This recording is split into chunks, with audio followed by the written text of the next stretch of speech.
ពេលខ្លះមិនមែនយើងមិនដឹងថាខ្លួនឯងនេះត្រូវធ្វើអ្វីដើម្បីឲ្យខ្លួនឯងល្អទេក៏ប៉ុន្តែមនុស្សយើងម្នាក់តែងតែចង់ឲ្យនរណាគេម្នាក់មកដាស់តឿន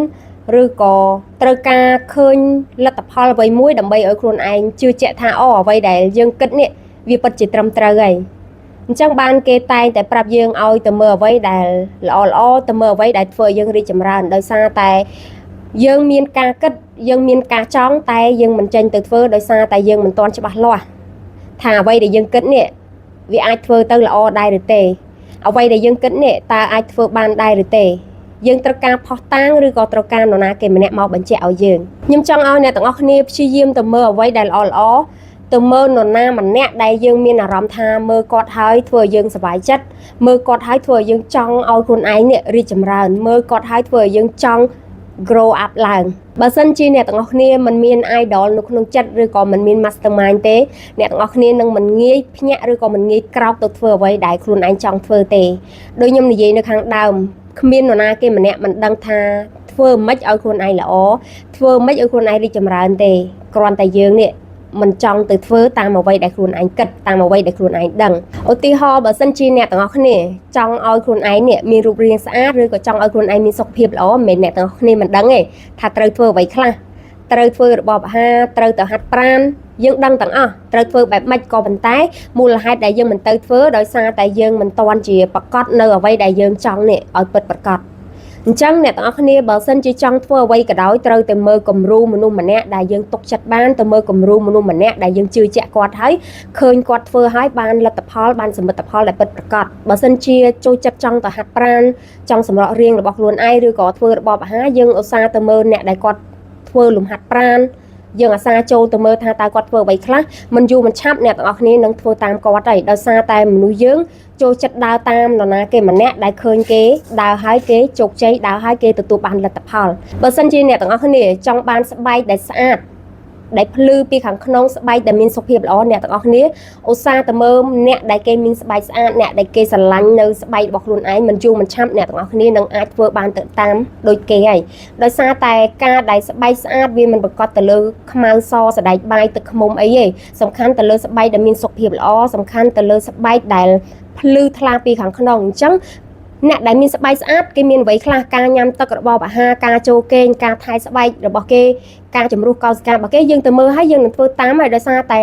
យើងឃើញលទ្ធផលរបស់គេធ្វើបានជោគជ័យហើយអញ្ចឹងយើងមិនខ្លាចនៅក្នុងការដែលយើងធ្វើតាមគេទេបើសិនជាយើងគ្រាន់តែគិតយើងអត់មានឃើញគំរូនរណាគេម្នាក់ឬក៏ឃើញលទ្ធផលចេញទេយើងនៅសង្ស័យថាអូការដែលទៅធ្វើបែបហ្នឹងប្រកាសថាជាបានលទ្ធផលមែនដែរអត់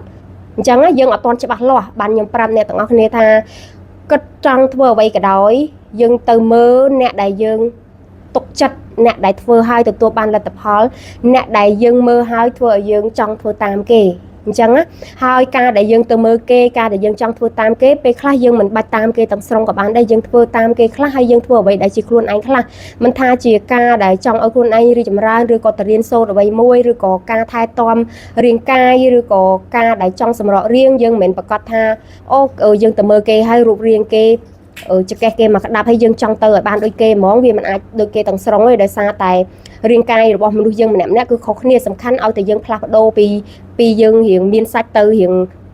រៀងទូចវិញទៅអាហ្នឹងគេហៅថាយើងទទួលបានលទ្ធផលដែលល្អហើយយើងទទួលបានសមិទ្ធផលដែលយើងប្រឹងប្រែងហ្នឹងហើយកុំចង់ឲ្យរៀងខ្លួនឯងទៅដូចគេកុំចង់ឲ្យឃើញគេធ្វើទៅតាគៀកគេធំគូគេធំអាចនឹងសាច់ឈាមគេពីកំណើតគេមានតាគៀកមានអីស្រាប់ហើយគេគ្រាន់តែធ្វើលំហាត់ប្រាណគេគ្រាន់តែញ៉ាំប្រូតេអ៊ីនតិចតួចទៅវាជួយឲ្យគេឡើងហើយចុះបើយើងមិនមានពីកំណើតហ្នឹងយើងចង់ទៅឲ្យដូចគេទាំងស្រុងវាអាចទេយើងត្រូវទទួលស្គាល់ការពិតរឿងទាំងអស់ហ្នឹងអញ្ចឹងណាហើយបើសិនជាយើងចង់ឲ្យស្បែកស្អាតមានសុខភាពល្អយើងទៅមើលអ្នកដែលមានស្បែកប្រហាក់ប្រហែលយើងទៅអញ្ចឹងណាយើងកុំទៅមើលអ្នកដែលសស្គូហើយយើងស្បែកស្ដែកបាយហើយចង់ទៅឲ្យដូចគេទាំងស្រុងហ្មងវាអាចទេអញ្ចឹងណាសម្រាប់ការដែលយើងចង់ឲ្យខ្លួនឯងរីកចម្រើនវាអត់ពិបាកទេឲ្យតែយើងព្យាយាមឲ្យតែយើងចង់ឲ្យពិតប្រាកដយើងនឹងអាចធ្វើបានហើយជឿជាក់លើខ្លួនឯងជឿជាក់នៅអ្វីដែលយើងធ្វើអ្នកទាំងអស់គ្នានឹងមិនងាយបោះបង់មិនថាធ្វើអ្វីក៏ដោយបើសិនជាយើងមិនជឿជាក់ថាអ្វីដែលយើងធ្វើនេះនឹងទទួលបានលទ្ធផលទេធ្វើមិនបានហ្មងយើងនឹងបោះបង់ចោលហើយតែបើសិនជាយើងជឿជាក់ទៅលើអ្វីដែលយើងធ្វើយើងនឹងធ្វើរហូតបានទទួលលទ្ធផលដោយសារតែ លទ្ធផលយើងមិនមែនប្រកាសថាឃើញគេធ្វើមួយខែពីរខែទទួលបានហើយយើងទៅធ្វើហើយមួយខែពីរខែទទួលបានលទ្ធផលដូចគេវាអាចទេពេលខ្លះយើងអាចចំណាយពេល1ឆ្នាំ2ឆ្នាំពេលខ្លះយើងអាចចំណាយពេលកន្លះឆ្នាំពេលខ្លះយើងអាចចំណាយពេលតែមួយខែគឺយើងទទួលបានលទ្ធផលដែរអញ្ចឹងអាស្រ័យទៅលើអ្វីដែលយើងធ្វើនឹងចាក់ស្ដែងកុំចង់កំណត់ខ្លួនឯងឲ្យដូចគេខ្លាំងពេកយើងគ្រាន់តែមើលគេជាគំរូទៅបានហើយអញ្ចឹងណាហើយខ្ញុំសង្ឃឹមថាអ្នកទាំងអស់គ្នាបានគិតចង់ធ្វើអ្វីក៏ដោយក៏ចាប់ផ្ដើមធ្វើពីថ្ងៃនេះគឺជាថ្ងៃដំបូងរបស់យើងហើយក៏ចាប់ផ្ដើមធ្វើកុំឲ្យរាថយនៅអ្វីដែលយើងចង់ធ្វើហើយកុំភ្លេចមើលថែខ្លួនឯងស្រឡាញ់ខ្លួនឯងឲ្យច្រើន